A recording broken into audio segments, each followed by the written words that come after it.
Just sign it and walk away," my mother-in-law whispered in court, sliding the papers toward me. I looked down, then the judge frowned. "Wait, where is the last page?" "My name is Rachel Bennett, and I'm 34 years old.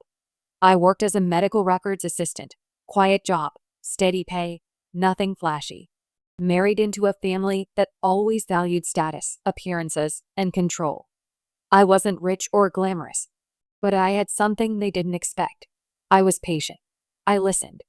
I remembered everything. From the start, my in-laws treated me like I didn't belong. They called me temporary, joked I'd never keep up with their lifestyle. My husband, Daniel, slowly changed after marriage. Less supportive, more distant. I kept trying to fix things, believing love meant endurance. But deep down, I knew something was off. Something bigger than just cold attitudes. The way they looked at me wasn't just dismissive. It was calculating, like they were waiting for the right moment to make their move. I should have trusted that instinct sooner. Instead, I stayed quiet, thinking patience would protect me. It almost didn't. If you've ever been treated like you didn't belong in your own marriage, hit subscribe. Tell me in the comments, did they underestimate you too? You're not alone in this.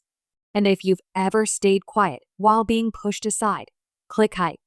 Let's keep going. It happened on a Tuesday morning. Daniel walked into the kitchen, barely looked at me, and said it was over. No explanation. Just, "It's not working." I asked him what that meant. He didn't answer. 2 days later, I received a formal divorce notice in the mail. His parents had already hired the lawyer. The paperwork was drawn up before I even knew we were done. I wasn't consulted. I wasn't asked. I was just expected to comply.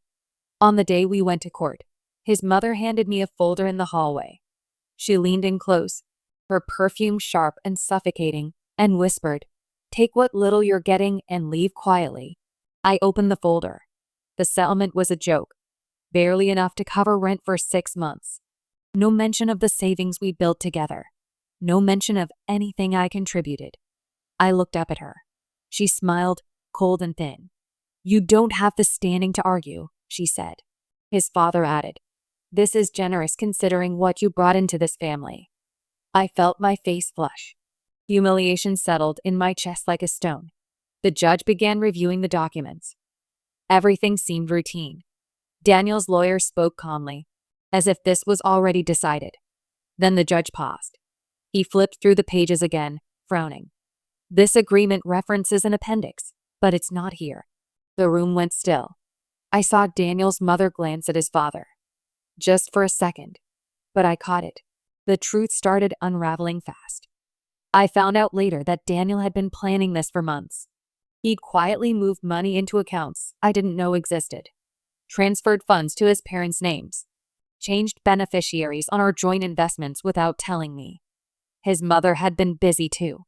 She'd started telling people I was unstable, that I was dependent on them financially, emotionally. She painted me as someone who clung to Daniel because I had nothing of my own. I heard the whispers at family gatherings, saw the pitying looks.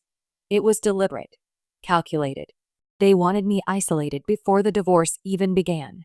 In court, they handed me documents designed to strip me of everything I'd helped build. The language was clever. Buried clauses, vague wording, things I might have missed if I hadn't spent years reading medical and legal files for work. Daniel's lawyer kept pushing. "You should be grateful we're offering anything," he said. His tone was patronizing, like I was a child who didn't understand grown-up decisions. I didn't respond right away. I just sat there listening, watching. I noticed how confident they were, how relaxed. They thought this was over, that I'd fold under pressure, sign whatever they put in front of me, and disappear. I asked a question instead. "Can I have a few minutes to review this more carefully?" The lawyer sighed. Daniel's mother rolled her eyes, but the judge allowed it. And that's when I started to see the cracks. What they didn't know was I had been paying attention for years.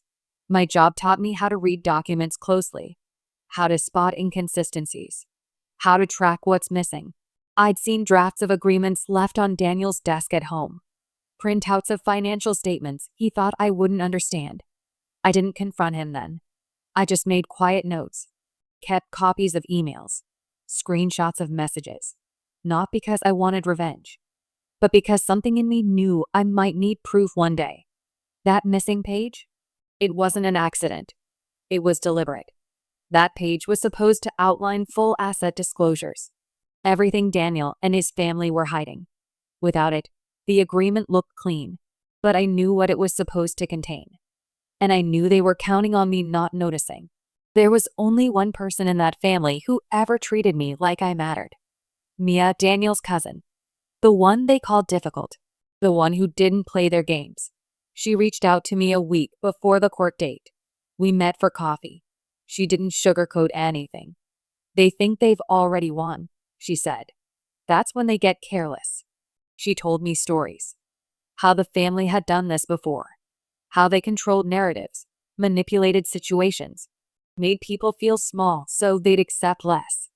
She didn't have proof, but she had patterns. And she told me to trust my gut, that if something felt wrong, it probably was. Her words gave me courage. I wasn't imagining things. I wasn't being paranoid. I was being set up. And now I had a chance to push back. In court, I watched them grow more arrogant. Daniel's father checked his watch like this was a waste of his time. His mother smiled at the lawyer like they were in on a private joke. Daniel wouldn't even look at me. That told me everything. He knew what they were doing, and he was fine with it. Then the judge asked again about the missing page, and I saw my opening. The judge leaned forward.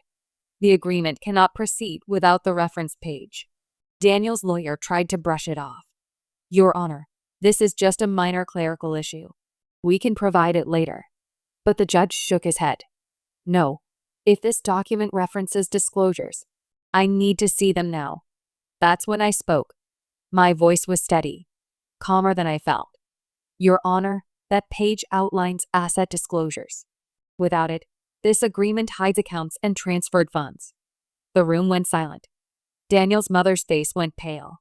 His father leaned forward, whispering harshly to the lawyer. I reached into my bag and pulled out a folder. Copies of emails, bank statements, screenshots of messages between Daniel and his father discussing fund transfers. I handed them to the judge. I had no right, his mother hissed under her breath. I looked at her directly. I had every right to understand what I was signing. The judge took his time reviewing everything. Daniel shifted in his seat. His confidence was gone, replaced by something that looked like panic. The judge finally looked up.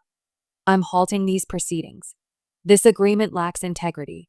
We'll reconvene with full transparency. Daniel's lawyer started to protest, but the judge cut him off. It was over. Not the divorce, but their plan, their control, their version of how this was supposed to end. The divorce proceedings were delayed and reopened properly.